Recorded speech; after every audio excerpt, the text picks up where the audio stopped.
पूजा, अगं काय ग बघावं तेव्हा तुझं तोंड पडलेलंच असते. काम करताना तोंड कसं असं छान हसरं ठेवावं, म्हणजे घरात लक्ष्मी नांदत्या.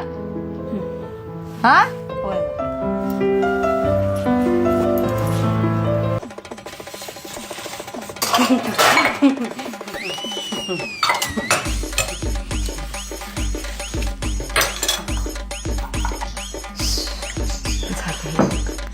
आज झालं की नाही?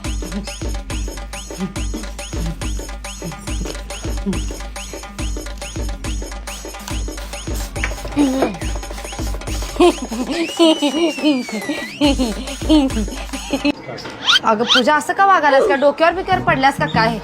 बघा तेव्हा नुसतं दातच काढायला लागल्यास. अगं बघून भीती वाटायला लागल्या तुझ्याकडे. होत आहे, माझा काही दोष आहे यात? तुम्हीच म्हणत होते की करून काम करत जा, लक्ष्मी घरात टिकत्या, म्हणूनच करायला लागलोय ना मग आता.